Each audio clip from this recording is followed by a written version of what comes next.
Well, that was interesting. I was able to, just in going from one train station to another, I should say one stop to another.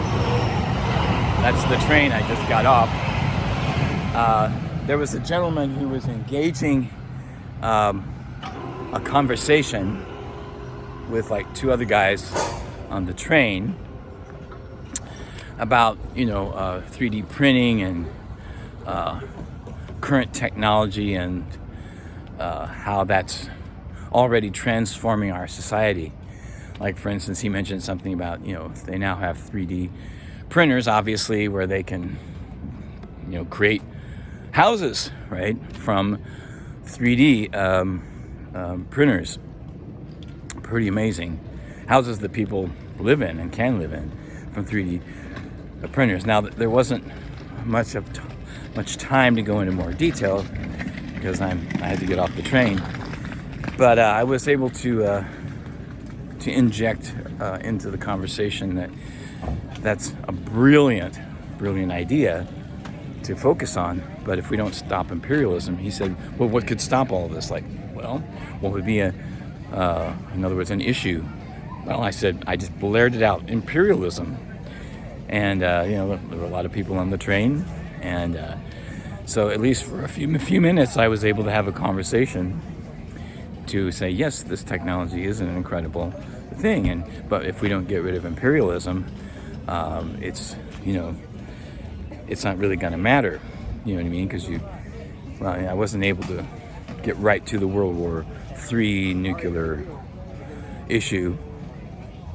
But I was able to talk about, the genocide in Gaza. He said he didn't think it was an issue. I said, well, there's genocide going on in Gaza right now. There's Nazis in Ukraine. I mean, and this is, it could interfere with, the good things that can come out of this new technology if we don't stop it.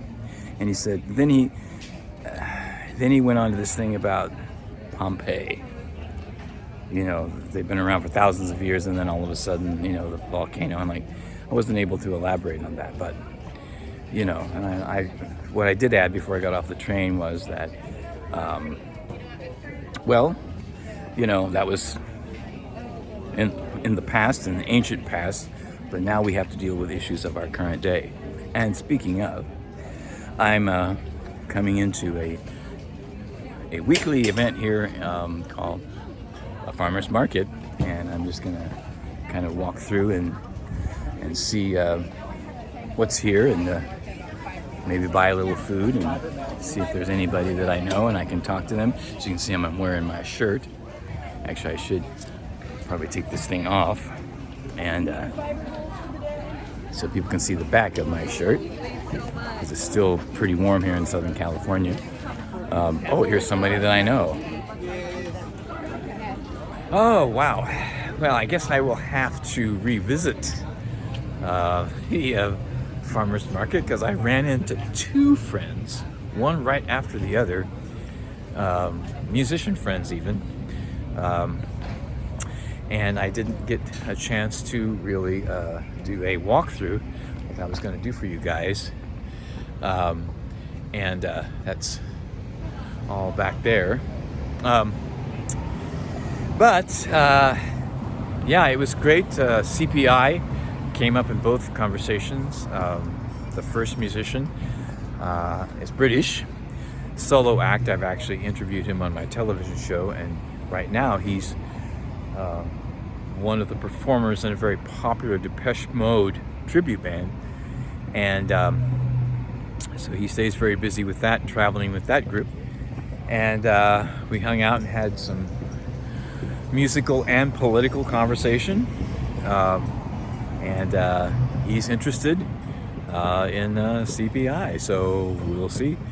And my other friend is a Latino musician, and it's great to hang out with him too. Who knows, maybe I can continue the conversation with him as well.